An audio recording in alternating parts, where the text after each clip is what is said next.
We should start, I suppose. No? Yes, sir.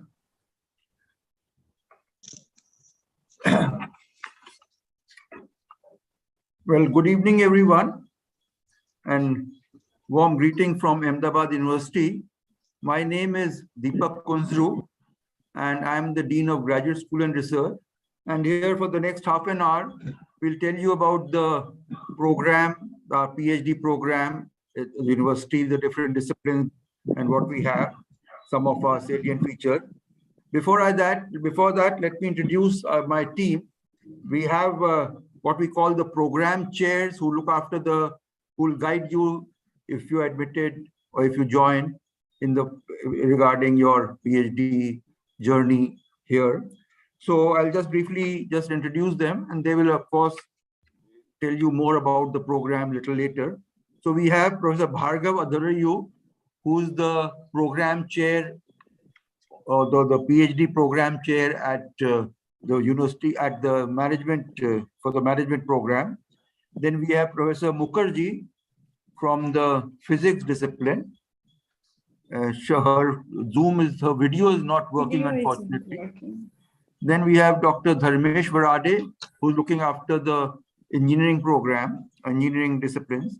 Then Professor Mona Mehta from the Humanities and Social Sciences division, and Professor Subhash Rajpurohit from the Biological and Life Sciences.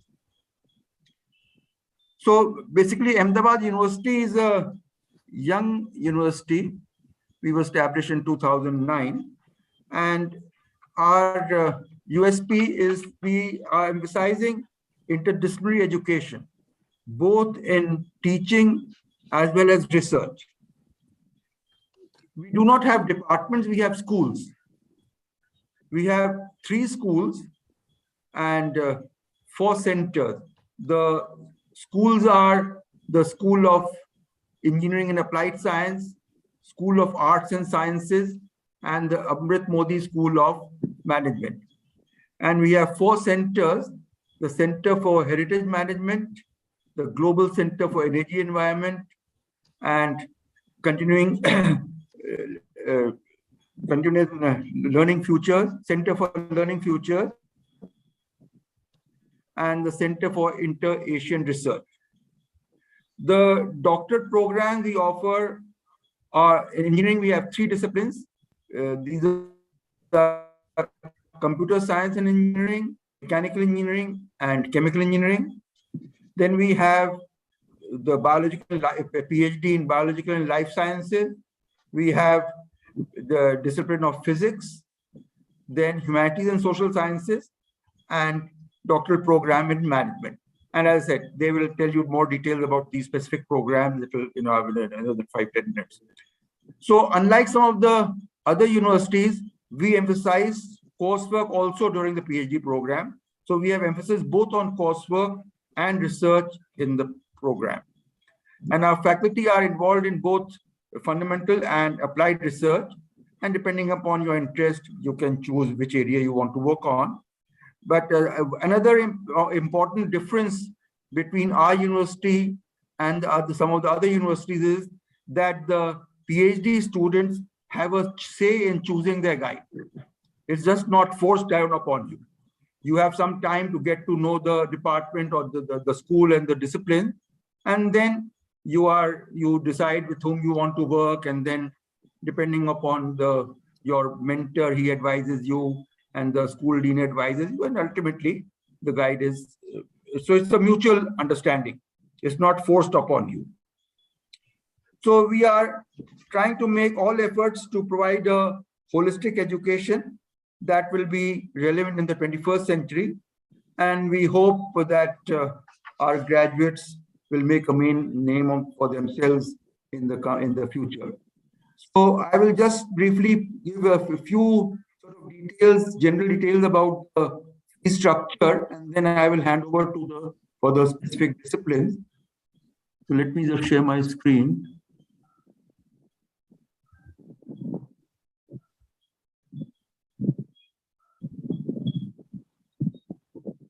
Is that visible? Yeah. But this is not okay. Yes, yes, sir. It is visible. Just go to my first slide. Just what? Yeah, you can start, sir. It is okay. So these are the important dates. So the deadline for the submission of applications is March 25th. Everything is online. Our application portal is open. Some of you might have seen that already. And so the deadline for submission applications is March 25th. And so we either have, so depending upon the disciplines, it varies from discipline to discipline, but either a test and or interview. So some disciplines have both a test and interview, some just have an interview. And so, but it varies. And we will announce the results by 20th of April. And regarding the fees, all full-time students get 100% tuition waiver. And in addition to this, also have several schemes of supporting the students. We have a university fellowship, which is provided to deserving candidates. All don't get it, but we are trying to sort of increase the numbers as we, depending upon our the budgetary provisions, but many get it. Then in addition to that, we have several other schemes. We have sponsored research projects. We have teaching assistantship at the school level. And we try to give some sort of assistantship, some sort of financial help to all our full-time students. Then this is the fee structure I just mentioned about the fee waiver. So this fee waiver is limited to 5 years from the date of admission in the PhD program. So if you spend a long time, after 5 years, you can stay, but you have to pay for the tuition. And for part-time doctoral students, have to pay the full tuition, which is 24,000 per semester, except for the biological life sciences. There, the consumables are a little expensive. There we have kept it slightly higher. For the biological life sciences, the semester charges are 31,500, and this is for part-time students. Then all PhD students have to give an admission fee. This is one time, and then a security deposit, which is refundable. And regarding the contacts, if you have any general query regarding the admission program, the best person to contact is Kangna. Kangna is here. Kangna, you can. So, yes, yes. And for specific queries, you can go to the specific schools, or you can still contact the same our graduate admission office, and Kangna will direct you to the right person. That, and by the way, just if you have any questions, please wait for all the presentations, and we can take up all the questions in one go. So with that, I will request Dr. Dharmesh Varade to say a few things about the general structure of the PhD program and some specifics about the School of Engineering and Applied Science PhD programs. Okay, thank you, sir. So maybe you can stop sharing, so I will start. Yeah, I'm just stopping.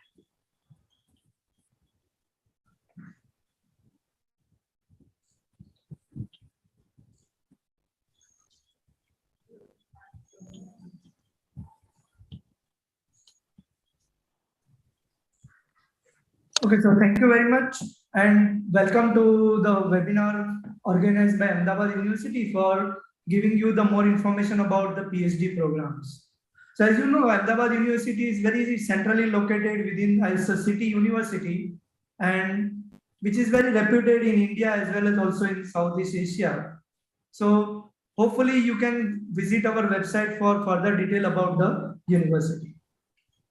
See, as far as admissions are considered, I mean, all the candidates, those who have passed the master degree examination in either arts, science, commerce, technology, engineering, or management, with at least minimum of 55% of marks, are eligible for applications. All the time applications are done twice a year, and this application procedure is completely online. Once you apply your candidature online, then we shortlist the candidates. Then depending upon the schools, as Professor Kundru has already mentioned, depending upon the school, you will be definitely, after shortlisting, you will be called for written test or interview or both. So it depends upon the school to school. If you are, for example, if I talk about engineering school, if you are qualified for the NET and GATE, then you don't have to appear for the written test. You can directly, you are qualified for the interview. So depending upon the school will take the call and give you invitation for either written test, interview or both. Then once you are admitted to the PhD program of the Ahmedabad University, see, we have coursework which takes normally from 1.5 years to 2.5 years. I mean, coursework is very exhaustive. We have to complete 12 different courses on the advice of the mentor or the supervisor. So once you complete your 30 credits of the coursework, you are eligible for appearing for the PhD comprehensive examination. Then once you complete the PhD comprehensive examination, within 6 months, there will be a formation of the doctoral advisory committee and the supervisor will be allotted to you, who will be guiding you for the preparation of the research proposal.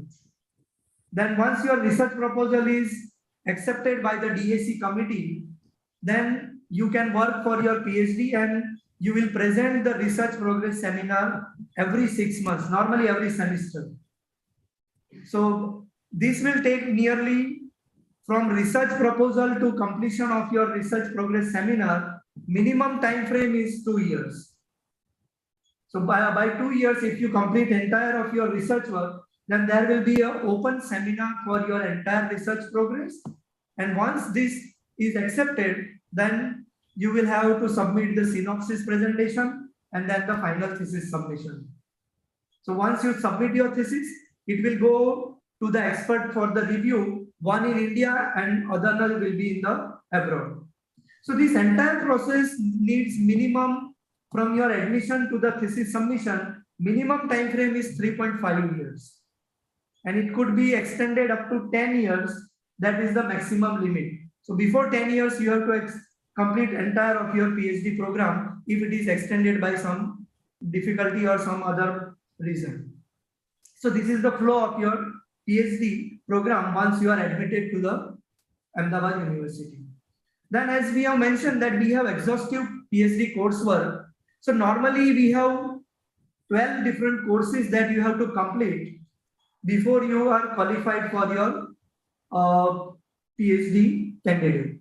Now, in this 36 credit of the coursework, which is normally 12 courses of 3 credits, but it is also accepted now that you can take courses of any credits, but your total credits should be 36. Out of these 36 credits, these 3 courses are compulsory, which everyone has to complete, which is the university compulsory courses, which are 3 credits each, which are technical writing, research methodology, and statistics. So, is irrespective of your discipline, whether you are management student, your life science student, or engineering student, you have to undergo these university compulsory courses. So this will take your 9 credits.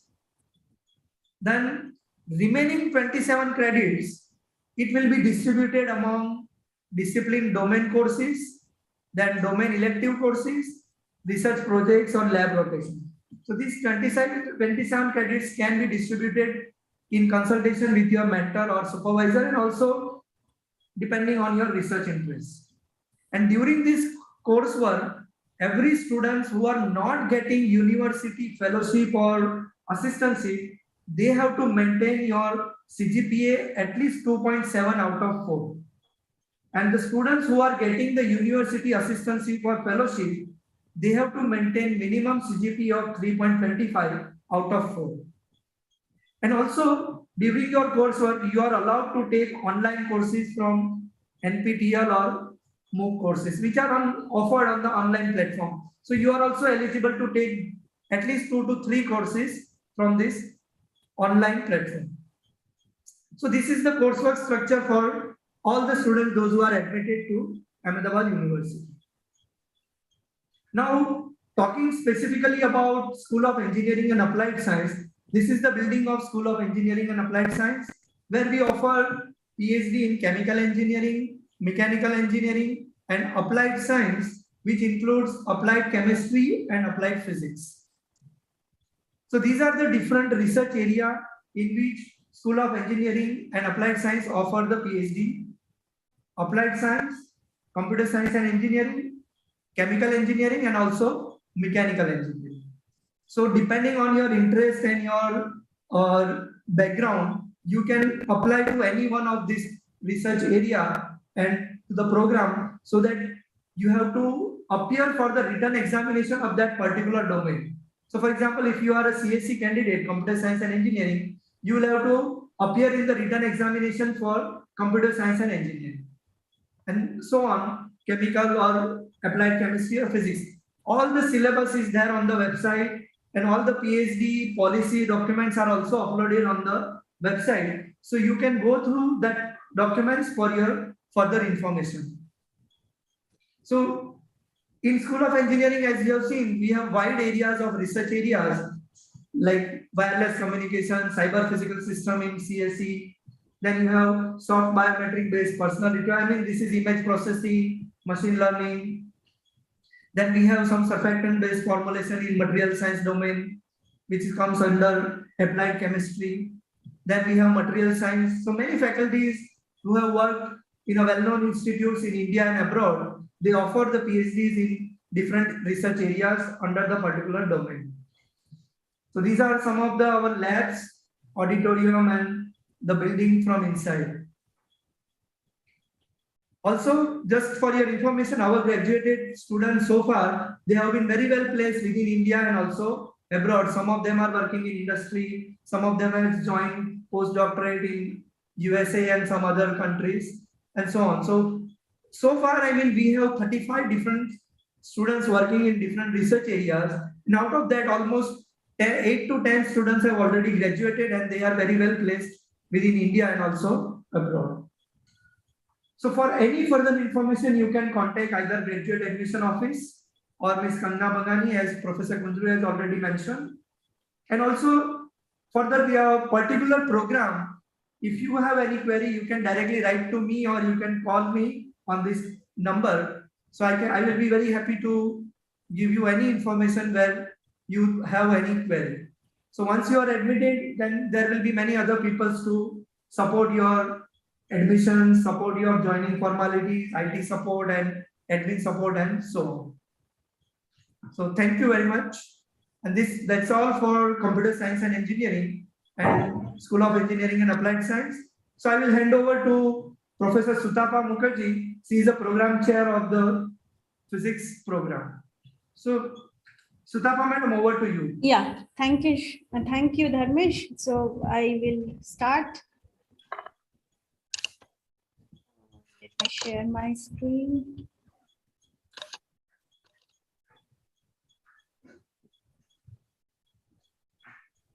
Is it visible? It's coming here. Yeah. You can make it full screen.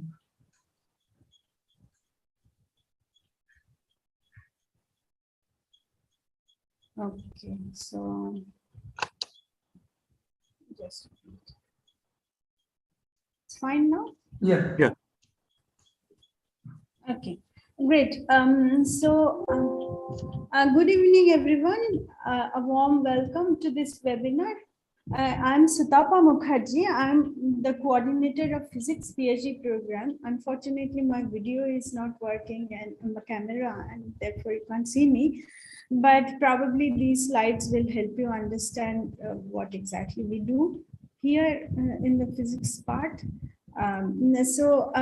Here is my email address. So if you want, you are most welcome to ask questions or send me emails later. I would be very happy to answer all your queries. Essentially, Professor Kunjru and Professor Dharmesh Varade has told most of the important things.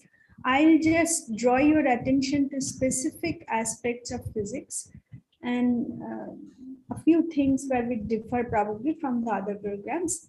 But as far as the coursework is concerned, as it was mentioned before, we have total 12 courses like other divisions, other PhD programs, each of 3 credits. So roughly, so it takes 1 year, 1.5 to 2 years, something like that. And out of these 12 courses, there are 3 university level courses, which are very general courses. Then 9 physics courses. And out of these 9 physics courses, there are 4 core or compulsory courses and 5 electives. So you can, in these electives, you get to choose from a basket of courses, be it statistical mechanics, be it general relativity, and then atmospheric physics. There are lots of courses that are offered based on students' interest. So, so you have to take 5 electives from this basket of courses. And other than that, as I mentioned, there are 4 core or compulsory courses. Out of these 4 compulsory courses, there are 2 projects over 2 semesters. And there you get sort of a research level exposure about, in areas of your interest. So you get to choose, and like this over 2 semesters, you do 2 projects. And these are compulsory parts of our coursework. Okay, and as you can see, it's quite exhaustive coursework. It prepares you for, prepares you adequately to face the outer world. So, so I think that's essential for you. Then as far as areas of research in physics are concerned, we have atmospheric physics, air pollution. So Professor Aditya Vaishya works on this. So he basically studies properties of aerosols, physicochemical characterization, etc. Then understanding aerosol radiation interactions. Then also he works on air quality modeling, and he does both theory and experiments in these areas. And you can understand that I can't emphasize anymore that how relevant it is in the present context of environment and climate change. So it's quite relevant, and he works in the frontier areas in this direction.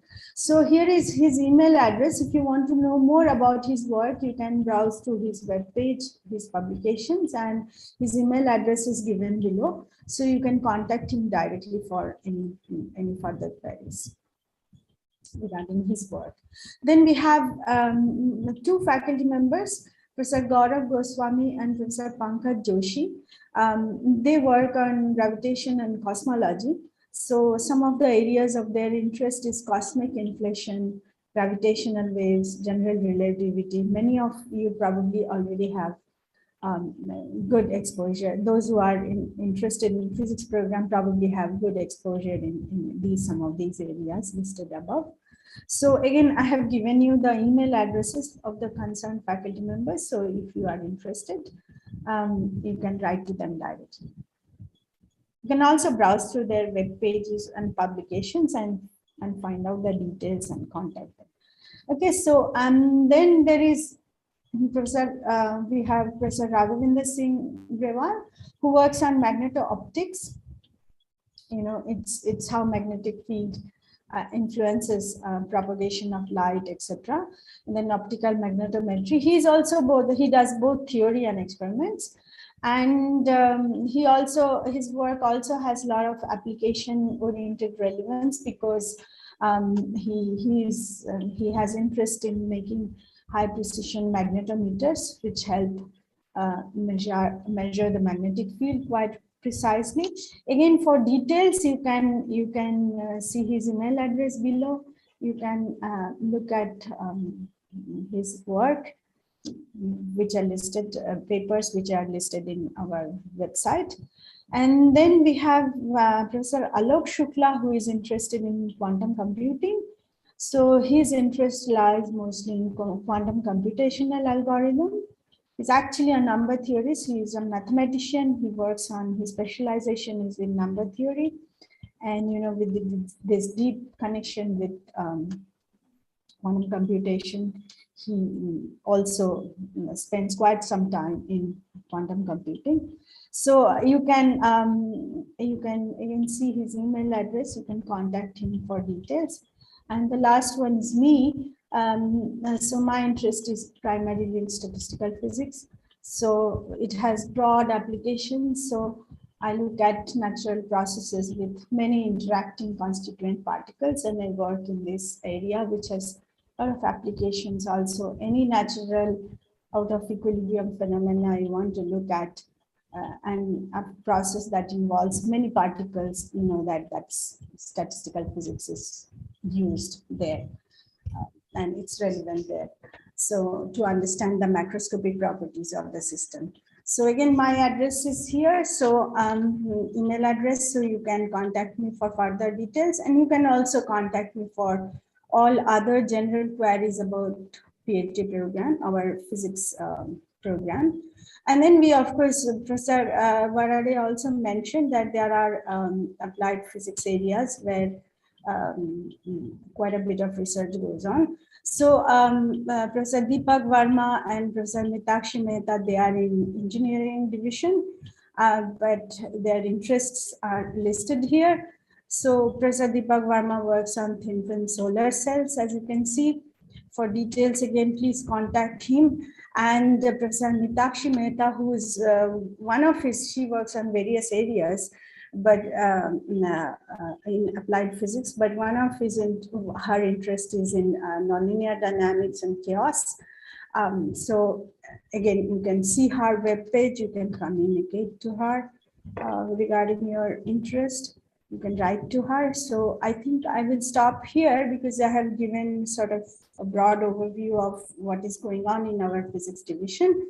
So for all further details, please contact Kangana or me, and I will end here. I'll hand it over to the next person. Okay, thank you. So next, I think the Bhargav, Dharmew, you want to? Hello, can you hear me? Yeah. Okay, I'll share my screen. Is it visible? Yeah. Yeah. Okay. So yeah, good afternoon, everyone, and welcome to this webinar on the PhD admissions. I'll be talking about the PhD program at the Management School, Amrut Modi School of Management. I'm Bhargav Adur and I'm the program chair. So just quickly something about the school. We offer programs at all three levels, which is undergraduate, postgraduate, and the doctoral program. And these are the listed programs that we have. So it's BBA, BCom, integrated MBA, and at PG level we have MBA, MA Economics, and there's an executive program for people in pharmaceutical management. And of course, the doctoral program, which is what we are here to talk about. If you look at the potential research areas, they're all listed on the faculty website. So we've organized them into about 7 broad areas, and these are listed alphabetically. So as you can see, and you probably also heard before, there is a lot of focus on interdisciplinary research at Ahmedabad University. And as you can see from this list, apart from the standard areas in management like organization and management, marketing, finance, there is also things like economics and public policy or environment and sustainability, including climate change policies and all that. Heritage management. So there is a mix of research areas within the traditional umbrella of management. And more, if you look at the link, or if you go to Ahmedabad University website and go to the Amrut Modi School of Management, you will find the people organized in these areas, and also look at their publications to make a decision whether they would align with your research interests or not. If you look at the list of current topics, the PhD program here at the management school started a few years back. So currently we have 1 or 2 people who are nearing completion. So we don't have a full PhD graduate yet, but this is a list of topics that people are researching. And as you can again see that there is a huge variance in the way the topics are researched. So right from circular economy and its impact on building energy and the materials used in construction sector, consumer analytics, blue carbon sequestration, which is again connected to the climate change and the way we urbanize and all that. And also traditional areas of roles of business. And the last one that we have here is a social life of public spaces, which is again sits at the interface of management science and somewhat behavioral and sociology. So a really interesting mix of research areas, and also that means that you would be interacting with people from varied background, and there would be richness of peer-to-peer interaction, and within the school as well as across, because you can also interact with humanities and engineering and science students. This already explained, but I'll not go in much detail, but this is the same thing in a diagrammatic fashion. So probably there are two broad sections, if you like. So this is the coursework period, and up to the point where you defend your proposal, from here on you become a doctoral candidate, and this is a doctoral student. So there are two distinctions that we make. So during the coursework period, you are taking various courses, which I'll explain in a minute. And if you are a PG, you have to do 36 credits. And then once you make your DSE, which is the main supervisor plus two more advisors who are experts in a certain domain or the methodology part, and then you defend that what is it that you're trying to research. And once that is accepted by the school and the faculty at large, then you can embark on your own research period, field work if it involves so and so. So this is again indicative, as Professor Dharmesh mentioned, the timing can vary based on your own pace and the way you put your efforts in. The coursework and credit distribution is again very similar.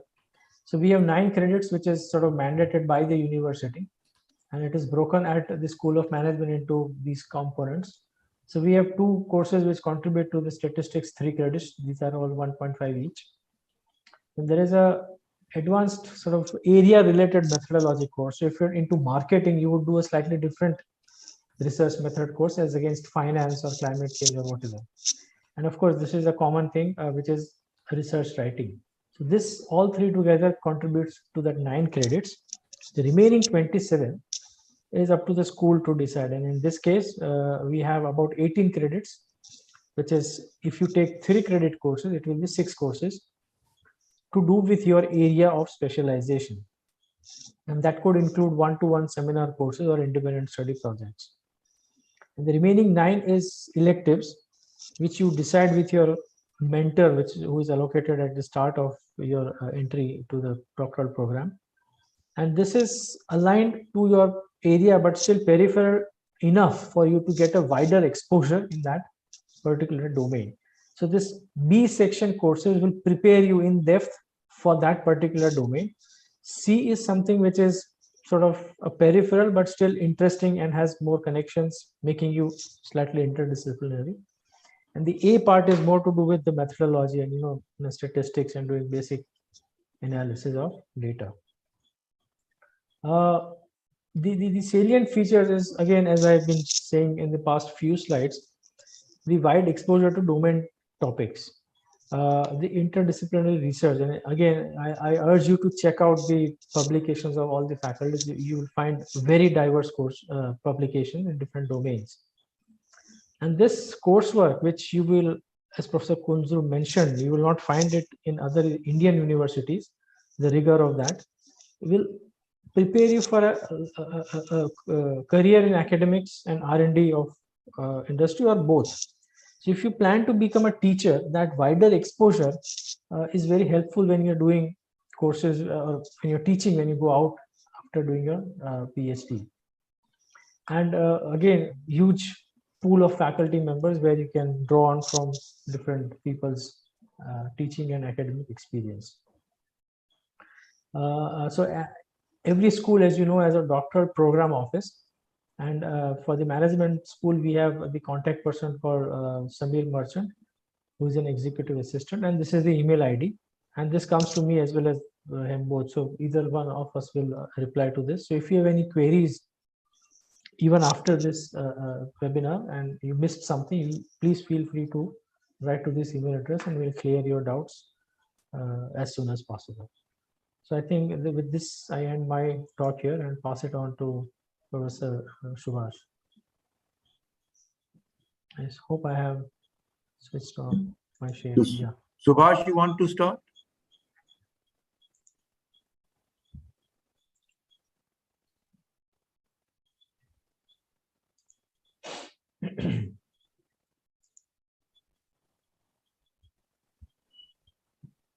Kangna, can you see the slides? Yes, it is visible. Yeah. Hello, everyone.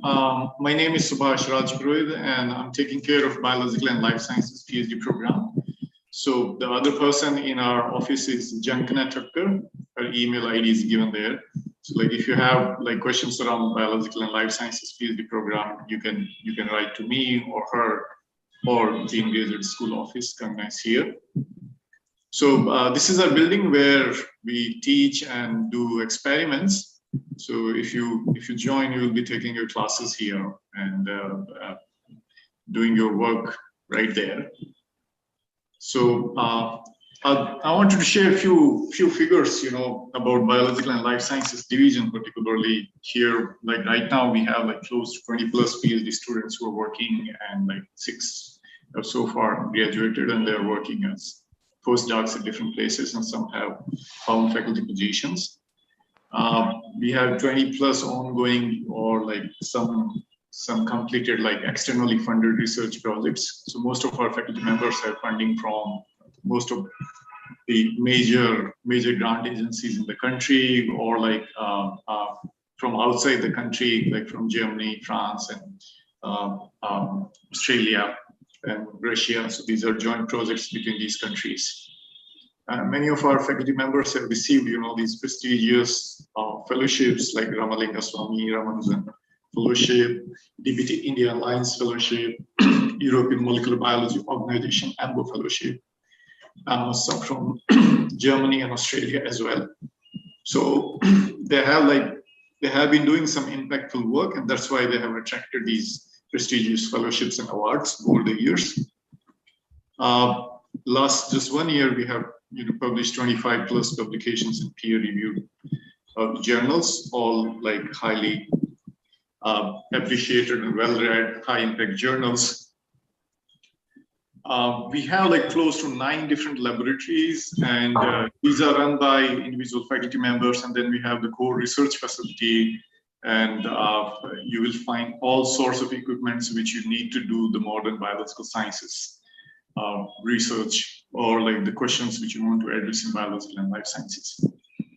So once you go through your written and interview, and if you're selected, you will be part of this coursework, as Dharmesh, Thur, and Argo and Sutapa has pointed out.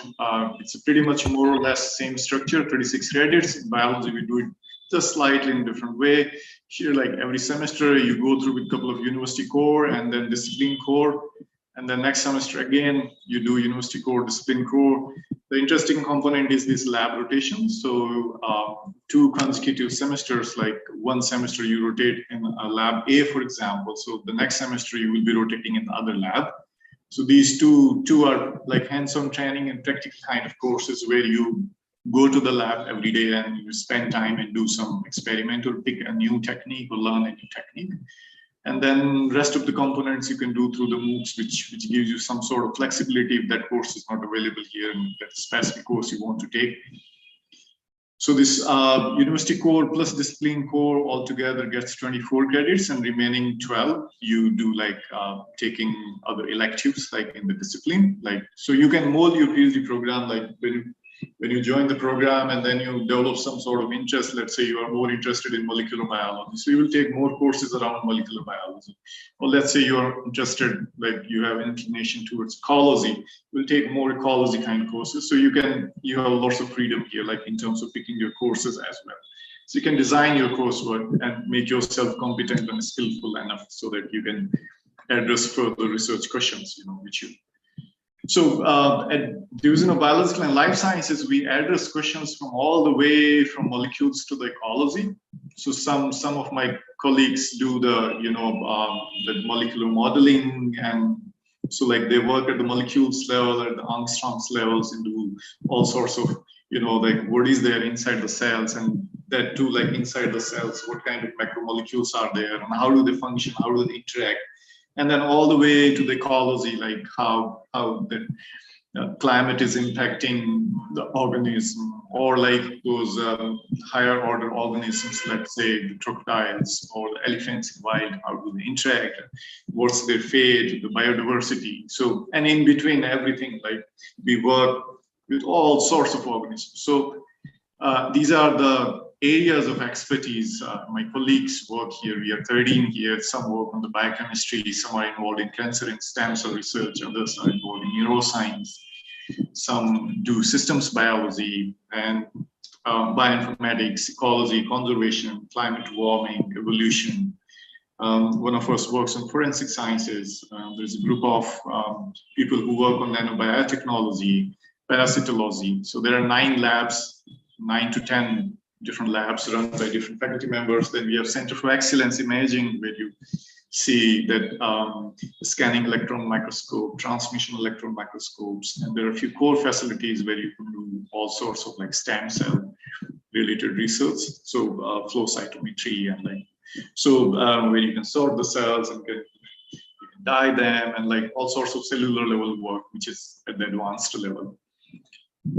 We use a variety of model organisms at the division. It's like, it could be a crocodile or a fish or a fruit fly or yeast or parasites, or even like at the selected cells and at the cells level also. So I insist all of you to go to the division's website, where you will find all the PI's lab links. So please spend some time, read about their work. If you're interested, coming here, where they have published, see their publications, go through with their work, and try to make yourself comfortable with their profiles, and then like, so that when you come for interviews and all that, you have some clear thoughts and you're well prepared. And with that, I will stop here. Thank you. Gangna? Professor Mona Mehta, now we have to invite her. Okay, thank you so much. My name is Mona Mehta, and I am the program chair for the Interdisciplinary PhD program in the Humanities and Social Sciences.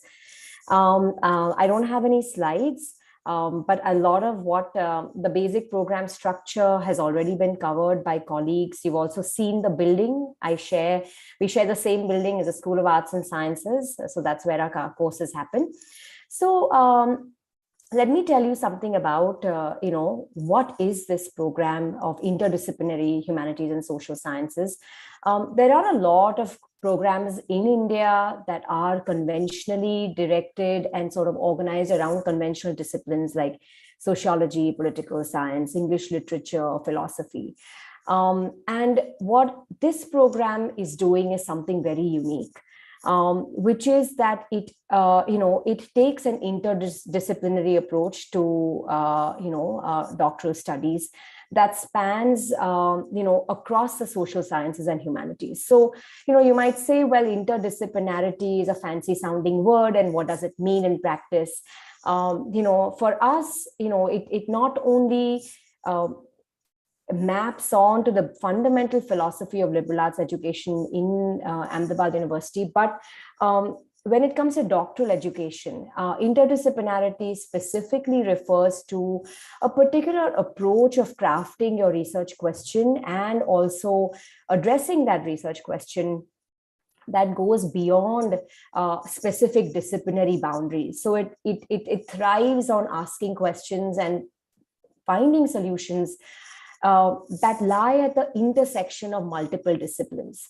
So sometimes it happens when certain conventional disciplines simply has reached its conceptual limits, and you can't really address those questions just by being narrowly within a specific discipline. And sometimes, it happens because, it's the only way that you can come up with path-breaking new ways of understanding, our contemporary complexity. So let me give you a few examples.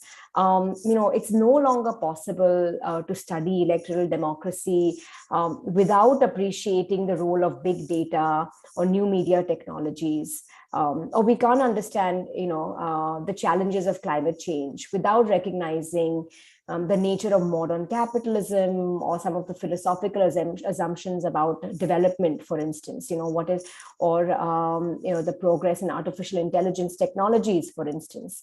You'll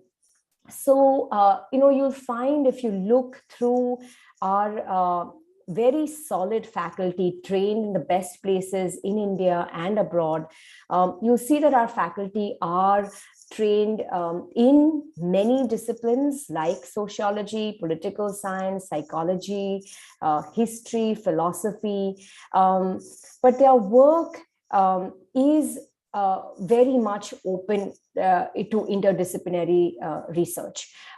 So we are looking, for students. So we have actually almost 25 faculty across the humanities and social sciences that work in philosophy, history, questions of translation, people who are looking at philosophy of science, people who are interested in understanding urban transformations, youth aspirations, democracy, but all of this you will find in the research areas of our faculty. So these are the people who will guide you as your advisors, as members of your doctoral committee.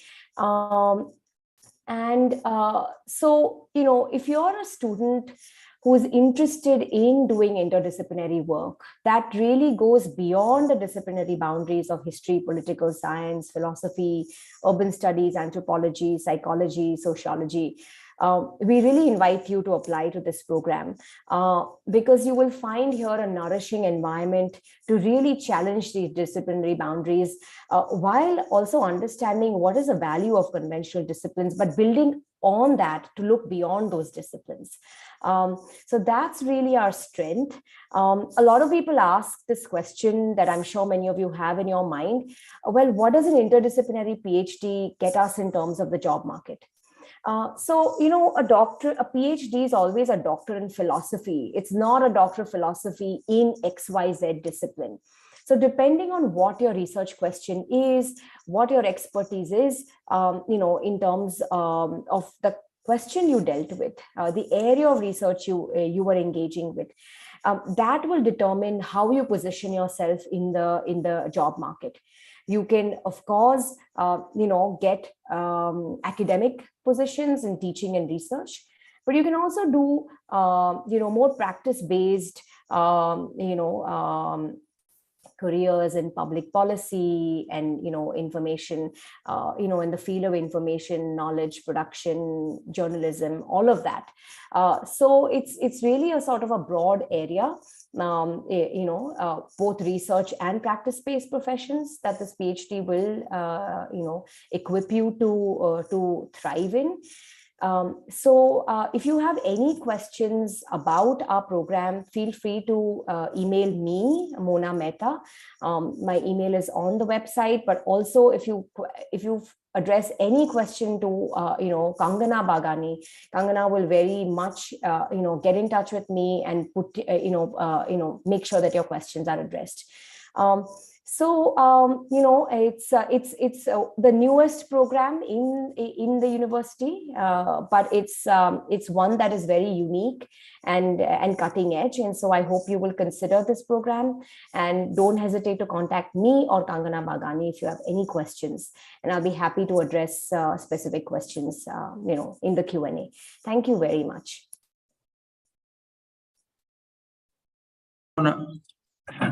Now we will open up for question and answers. We already have several raised hands.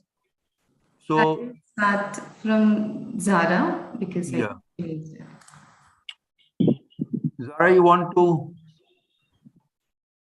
come in?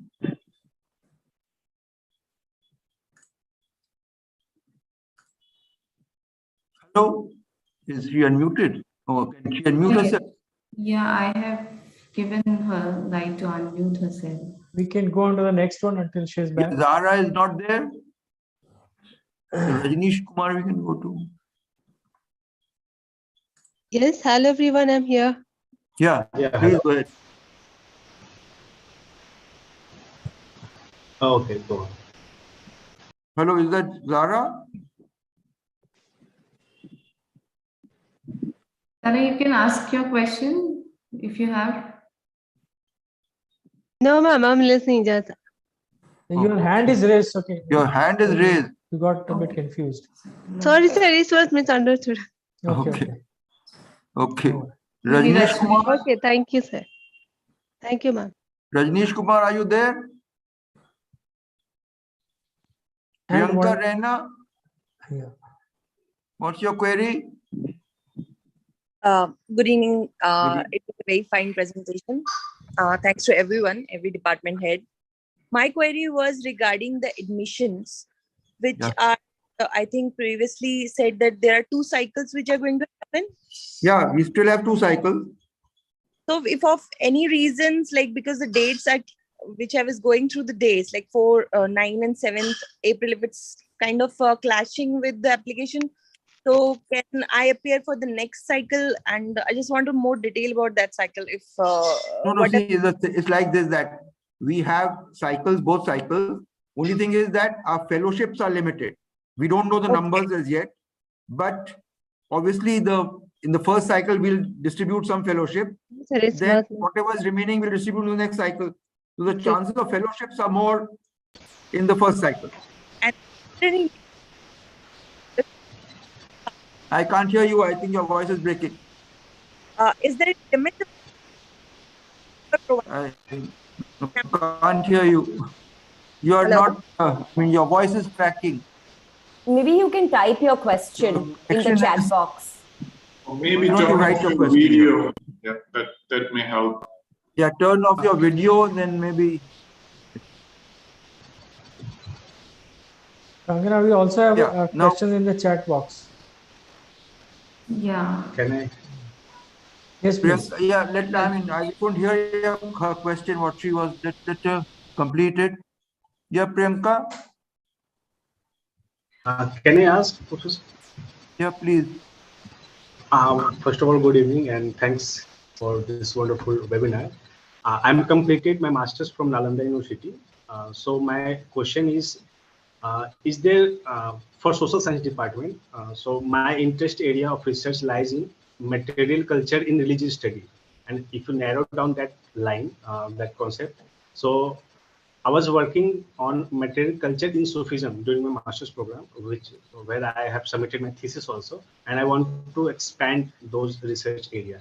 So I went through the Ahmedabad University faculty list, and I was unable to find my similar area of research, that is like Islamic studies or Sufism. So that's which I'm more interested in. So Mona, you want to take that? Yes, Mr. Rajneesh Kumar. So, actually, I think from the way you describe your broad research topic, it seems like something you can certainly pursue within our interdisciplinary framework. See, you will not find a faculty member. You may not always find a faculty member who works on the exact same specific question. But we do have people, for instance, Professor Manamohini Datta, who works on, medieval Hindu, history of religion kinds of questions. Professor Musa Mehmedian, who also works on questions of Islamic philosophy. Within there are people who work on, broadly on, who would be able to advise you on material culture, for instance, Professor Murli Jha. So these are some of the, people whom I can immediately think of.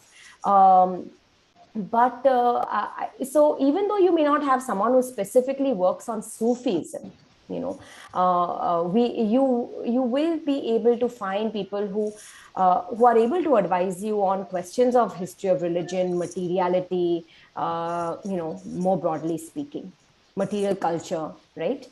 So I think you should, you can look more closely at these specific people. I don't know if you have thoroughly looked at our, faculty, but it seems like a project that we could definitely advise you on. Okay, so and one more question for the whole admission process. So the research proposal weightage, is there any weightage for particular research proposal? So I think that's the main thing, because on over the website it was only 500. So it's kind of very difficult to address my research area of interest No, in 500 words. Rajni, the research proposal at other universities is different from the application form. Research proposal you will submit after you are completed the coursework, after you have cleared the comprehensive, then you will submit the research proposal. That might be after 1.5 years or something. This, what they are asking, the application form is just a sort of a general idea, I think. Yes, just to get a sense of what is your research area of interest. We don't have any quotas that, oh, we are going to have so many applications in this area or that area. We're looking for a good quality research interest, a good fit with our faculty. And your specific research question, you will only develop at the time of your proposal defense, after you go through your coursework. But yes, at the time of application, we want to see whether you have some clarity in the broad area you want to pursue your research in. So it's not set in stone. Okay, so about the entrance examination. So for social sciences, both written and interview is compulsory, right? If you have successfully passed NET, then no, you don't have to do the written one. But interview everybody will have to do. And the written exam is also not an exam which questions you on specific disciplines. It's more, it tries to evaluate you in your ability to sort of, conceptually, write articulately and to sort of understand a research paragraph. It's not some thematic specialization that we expect. Yeah, thanks. Thank you very much. Anybody who's next? Satya Oza. Rajneesh, please, please lower your hand. Hello. Symbol. Hello. Please, Hello. Please. Yeah, Sanket Patel here. Sorry for not keeping the camera on because of the background problem. Yeah, I've done my master's in physics and would like to know, sir was talking about not giving the written exam. So when is that condition available? No, as I said, that it depends upon the discipline. So, what is I'm forgetting now. What is the? Yeah, I wanted to pursue PhD if you have in the net physics. there, you are not asking them. Gate. Hello. Hello. Kamna, you remember for physics? They are.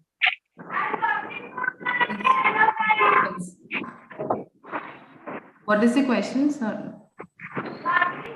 No. When is written test not allowed in physics? Not required in physics.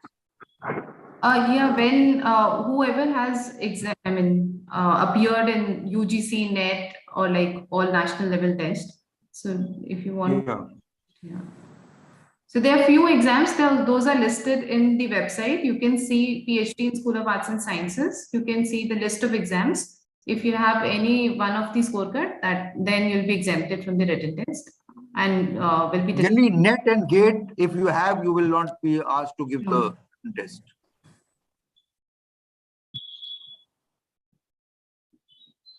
Who's next? So I've asked to unmute whoever has raised hand. We have query in chat box. So in case we'll not be able to answer, they can write to graduate at admissions. Right. Can you hear me? Sutapa, can you writing? Can you? Yes. Go ahead. Sonika is yeah. online. Hello, everyone. Thank you so much for the seminar, and it was really helpful. I just had a couple of questions. I'll be applying for the PhD Social Sciences and Humanities. And first, I wanted to ask if there's a possibility of the written test being online, or do we have to go to Ahmedabad to give the test?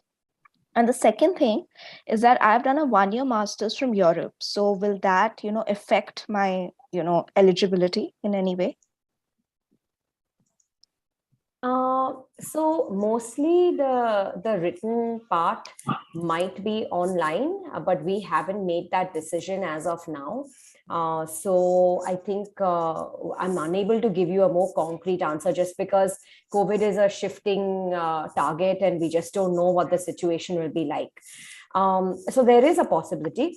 As far as you having already a master's, from Europe, it doesn't disqualify you in any way. If anything, it might be a good foundation for you to, do this PhD, perhaps get more out of the PhD. So yeah, you're very much eligible. Oh, can I get your name? I can't see you on this. Sanika? Yes, that's right, Sanika. Okay. Yeah. All right. So like, it doesn't really matter if you do a 1 year or a 2 year master's, right? To apply for this PhD. No, not at all. In fact, we are even open to taking and admitting very motivated bachelor students who would have to do additional coursework, but who, we feel are... Mona, I think she's trying to find out if she can get waiver. Am I correct? No, that's not. So because in India, most of the Indian universities, they don't really look very favorably on 1 year masters. Like, if you want to do a PhD. I got your point. So basically, should you have a 2 year master's and you have a 1 year master's? No, we don't make any such distinctions.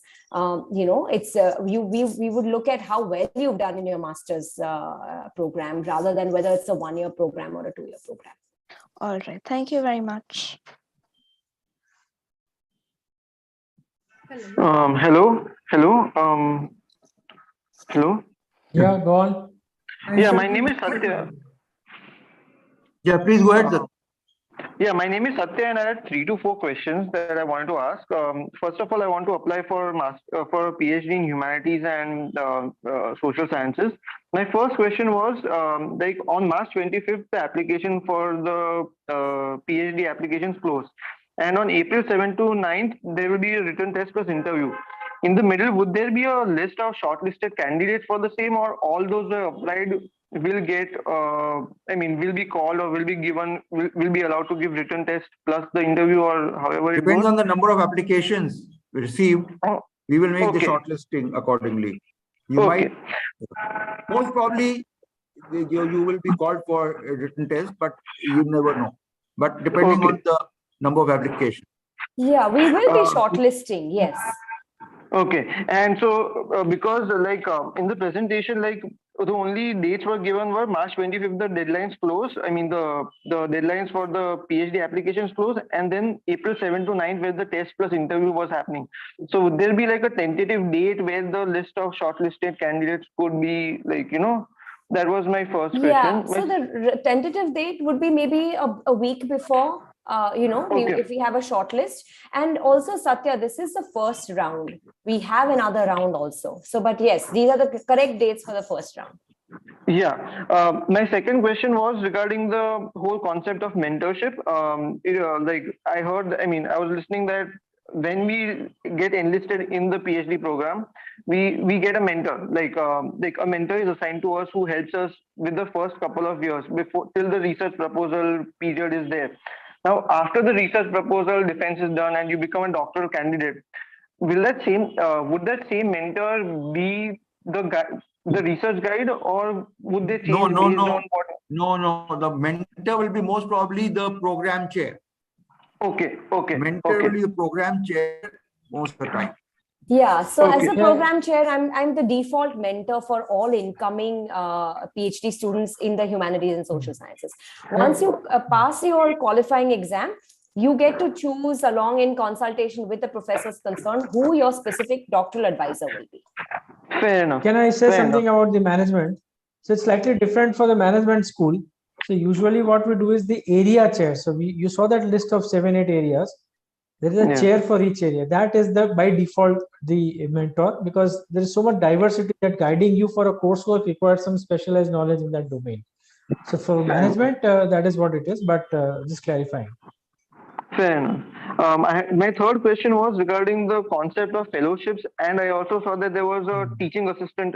Like some professors also offer teaching assistant jobs for PhD candidates or for PhD students. The fellowship is different than the teaching assistant, right? So if I am a teaching assistant under a professor, do I have to get 3.25 out of 4, which is a teaching assistantship is not under a professor. Teaching assistant is given by the school, and then you allotted a course for that. Same thing for the university fellowship also. You have to assist in a course. You are a tutor for a course. Okay. So if I am a teaching assistant, I have to get the stipulation of 3.25 out of 4. Well, that is not very specific. It varies from school to school. But for the university fellowship, you have to keep that 3.25. Yes, and my last question is, in case I don't make through in the, if I don't clear the written test or for some reason I don't clear the interview, can I apply again? Like that was my last question. Like in the next semester, in the next break, or in the next cycle. That was my last question. Yeah, we can't bar you from applying again. You can definitely apply again. Okay. Thank you so much.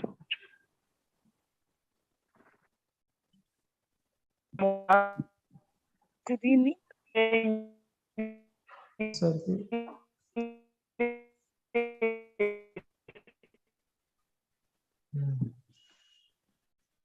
evening, everyone.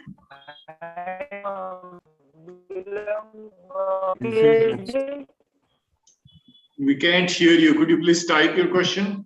There are 2 persons with the mic on, I think. What mic? Is it the same person? Kavya? No. My name is Kavya. I completed my master's in botany from Kuvempu University. I have a question regarding the entrance exam. Like, what will be the pattern of the entrance exam? And how many papers? Like, is it like one general paper and one subject-related paper? What is the pattern of the exam, objective and descriptive type? And how much marks it constitutes and how much marks we have to get to qualify into the entrance exam? Okay, you are from botany background, that's what you said, right? Yes, I'm from the botany background. Okay, so in biological and life sciences, like the written exam consists like around 30 questions from physics, chemistry, and mathematics, and then 70 from biological sciences, and all are MCQ based. And you have to have like 50+% or so to qualify the written. Then you will be asked to appear for the interview. And then the written plus interview marks will be combined, and then final ranking will be done. That's how we screen the candidates. Does that answer your question? So what's the syllabus like? We have not used to cover physics, chemistry, and all. I mean, it's an elementary level, like it's a very basic, like high school level, like it's chemistry and physics. It's just 30%, right? So I hope at least like 1 or 2 subjects you can handle out of these 3, and then rest is like all the question objective type, or even we have to write a descriptive answers? No, there's no space for descriptive. It's A, B, C, D, the choices. Is there negative corrections? So far, so we don't have that. Okay, is the exam is based on online or offline? It's been online like for last 2.5 years. In future, I don't know whether we will conduct it, but like these 2 rounds, it will be online. The coming 2 rounds. Okay. Thank you. And we will find the syllabus in the website. Like, for what are the syllabus we need to prepare? Yeah, syllabus is more like the CSIR net syllabus, which covers like pretty much like entire life sciences. So yeah, questions will range from all the way from ecology to molecular biology, genetics, physiology. Okay. Thank you. Welcome. Good evening. Am I audible? Yes. Sir, I have only one query. I wanted to know more about the tuition fees of PhD. You'll be a part-time student? I want to do PhD full-time, sir. Full-time, you don't have to pay anything for the tuition fee. Will I be getting any fellowship? That depends upon how well you perform. In interview? Interview, how are your marks and your background, I mean your qualifying marks in your master's, bachelor's. And how well do you do in the interview? Okay, sir. All will count. Yes, sir. Thank you so much. Thank you.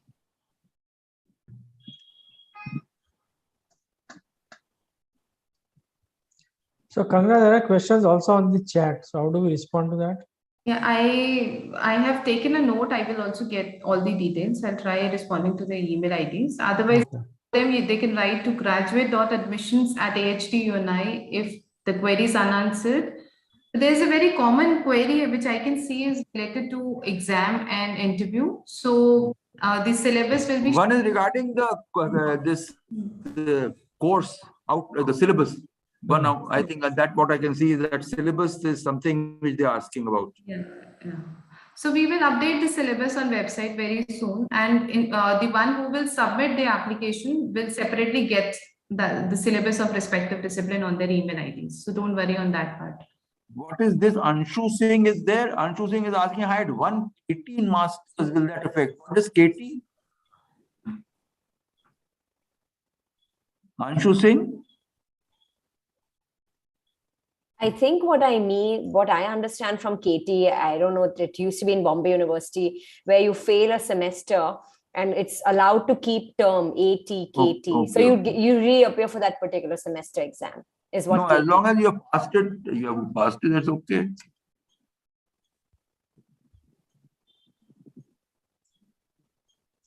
Also, they have again the same question regarding fee structure. So to reiterate, we are not charging any fees from full-time students. Only part-time students have to. But you have to pay one admission fee. Yeah, that's a one-time.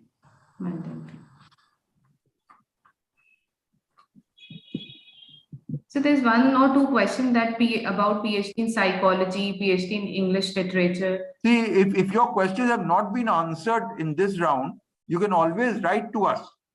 Yes. And any specific question, because some of the questions may be very specific to a particular person. Here, we would like to sort of handle questions which are more of a general nature, which are of interest to everyone. But if you have any specific questions, then please write to either Kangana or others have also put up their addresses, email addresses. So you have a choice where you want to write. And I think the addresses are also available. The email addresses are also available on the website. So you can, if you have not noted the addresses down, then you can always look at the website and take the address from there.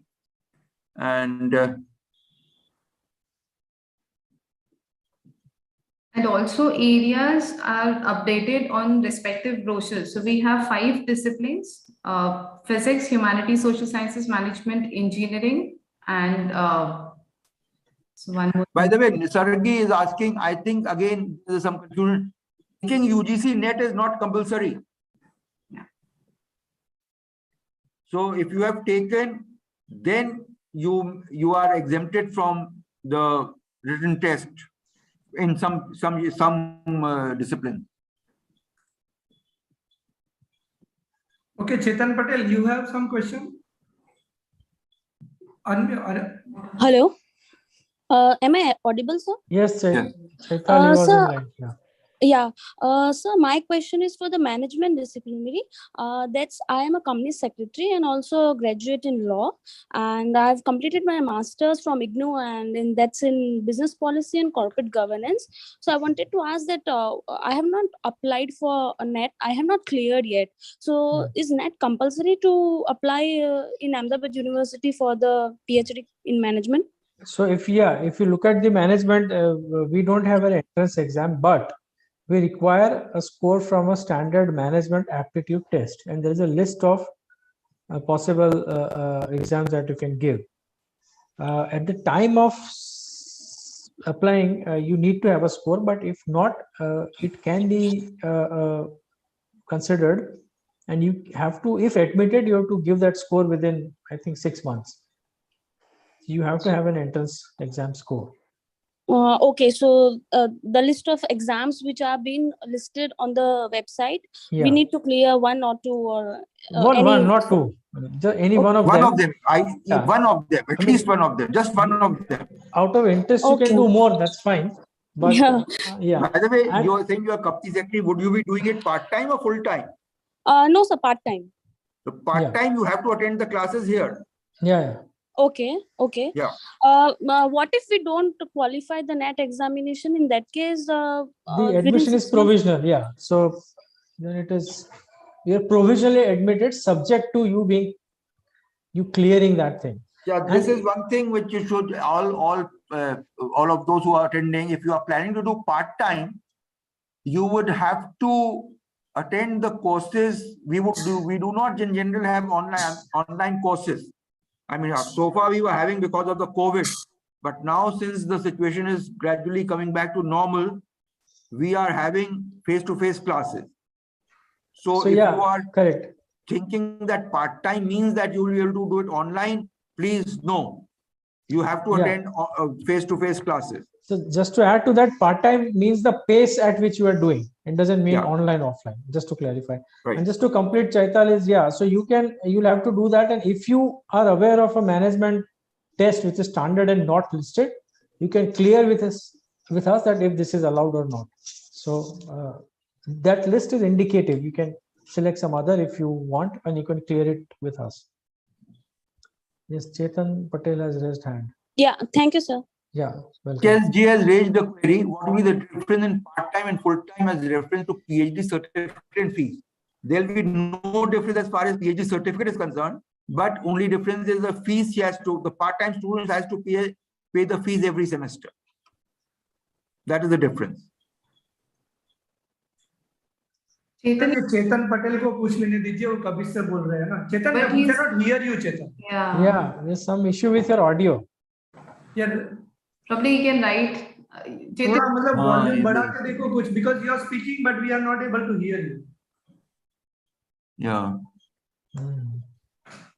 I just want to say, in the meantime, I have tried to answer a few questions in the chat box to the humanities, social science questions. If you still want to ask, we will have another webinar, which we will announce later, but also feel free to email me all your questions. I will be happy to address them if they are not addressed right now, because we have a constraint of time and you may have very specific questions. So I will address your questions by email if you want. So don't be upset if your specific question is not addressed right away. And just to add to that, I hope Kangna will be able to download this chat as a text. Yes, and yes. If you have put your email ID, she'll get back to you. Sure.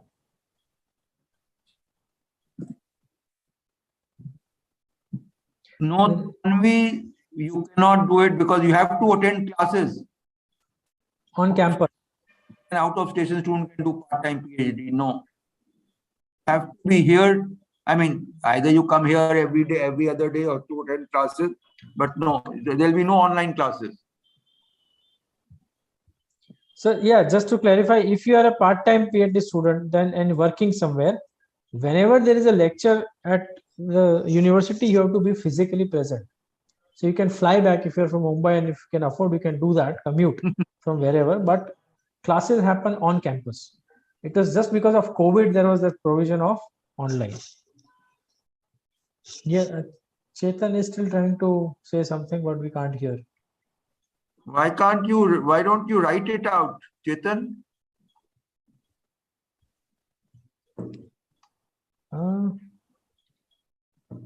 Scholarship is not available to part-time students. Ask a question. Scholarship is available to part-time? No, we are not scholarship to part-time students. Because they are working and they are earning. Yeah. One is asking, is there any other charges apart from 15,000? So there is only 15,000 admission. 15,000 is admission fee, and then the security deposit, which is refundable. Refundable, and yes, the equipment and everything on campus. Yeah, that can be used. Free of cost. Like a regular student, only like in terms of facilities. Two questions you can use here. all the facilities, library, the university center, clubs, etc. Everything can be used. So there are two questions here on the chat box. So what is the timing of the classes? Now that will depend on what course you take. The starting time of a lecture course is 8 o'clock in the morning. And I think the last lecture can end at 7:30 p.m. if I'm not mistaken. But generally, most of the time, the classes will end by 6, I think 5:30, 6 or so. Yeah. So if there's a visiting faculty, it could be even as late as 7:30. And most of the classes start from 9:30. There are some which are 8 o'clock, but relatively fewer classes start at 8 o'clock. So yeah, Chetan Patel, you can do a PhD part-time, provided you are able to attend the lectures whenever they happen on campus. And they have to get us a no objection certificate from their organization that they'll be able to do their PhD here.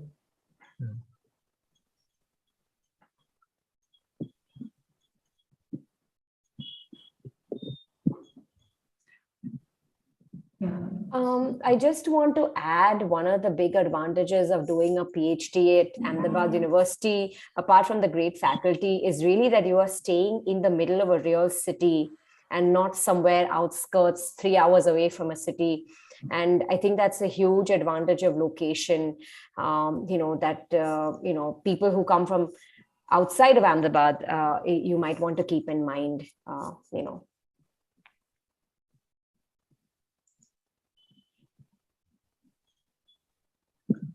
So if there aren't any questions, can we? Sunil and Tanvi. Yes, Sunil.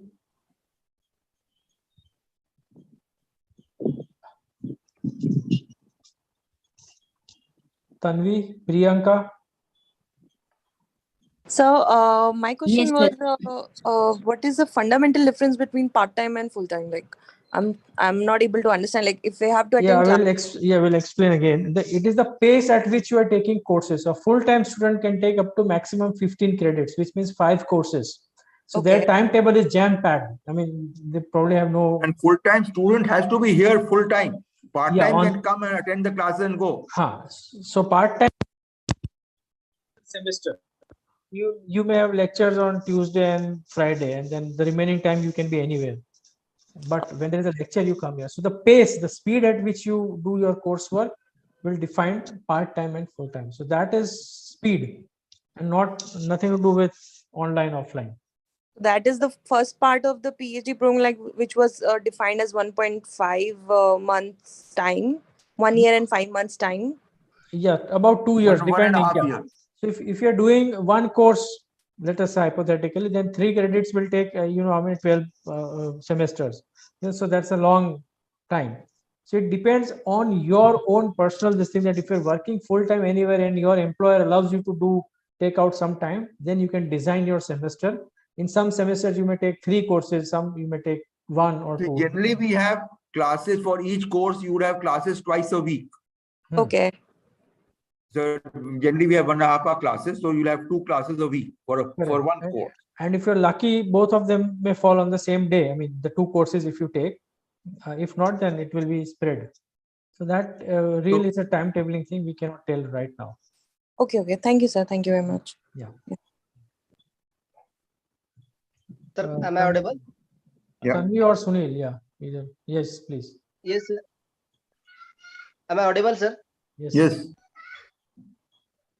Yeah. Good evening. Please go ahead, Sunil. So I have to ask them.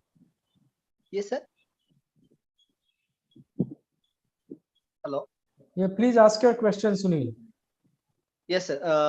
The most important, sir, I have recently joined this webinar, so that's why I'll not mention there is how many peoples as well as questions are there.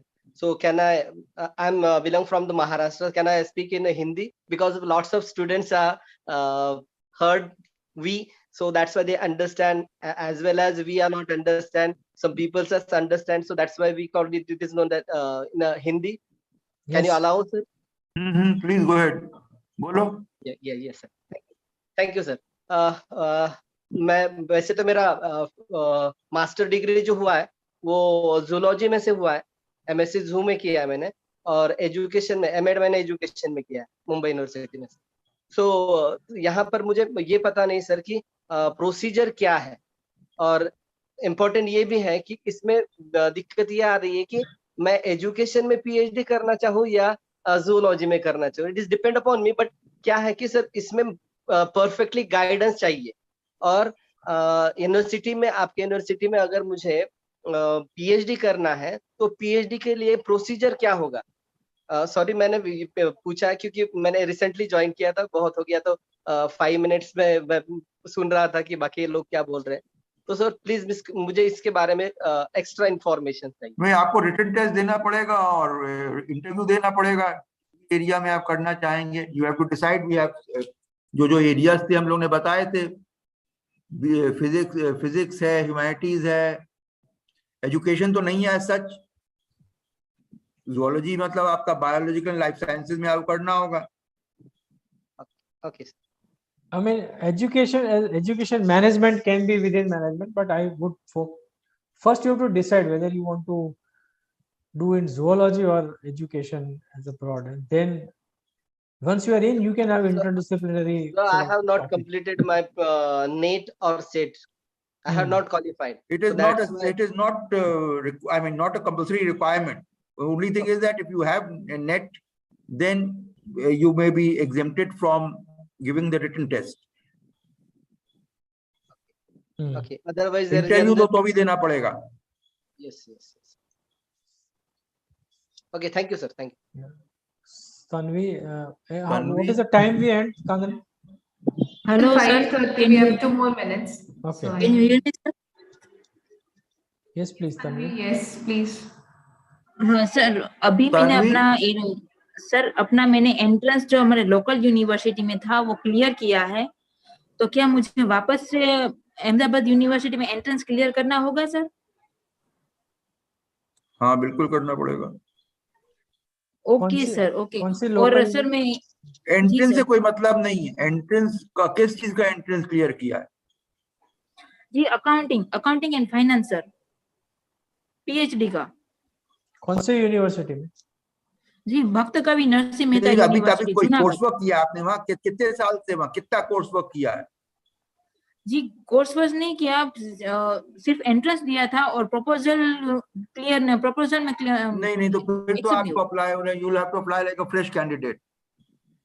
Okay sir. नहीं, अगर आपने वहाँ courses लिए होते हैं तो we have provision of lateral transfer.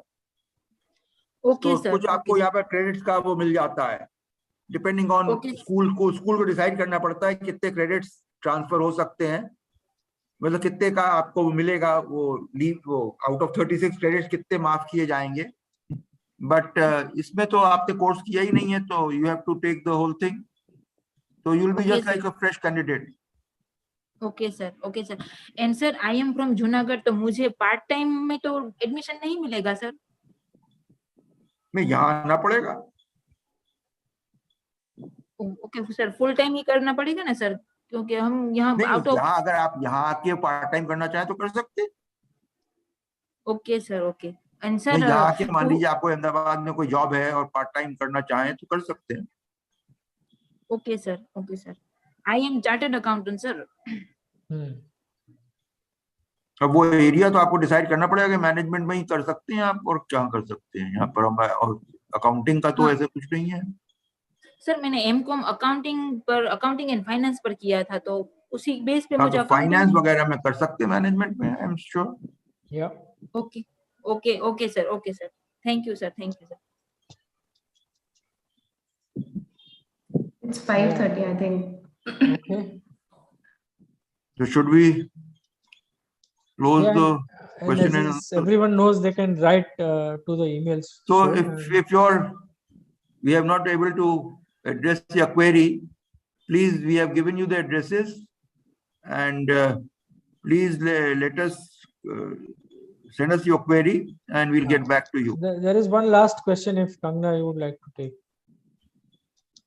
Hostel accommodation campus and on the chat. So, what is the question? Will someone with an MPhil be exempted from written exam? No. Answer is no. And also, does securing a PhD seat guarantee accommodation in hostels campus? See, we have just one hostel here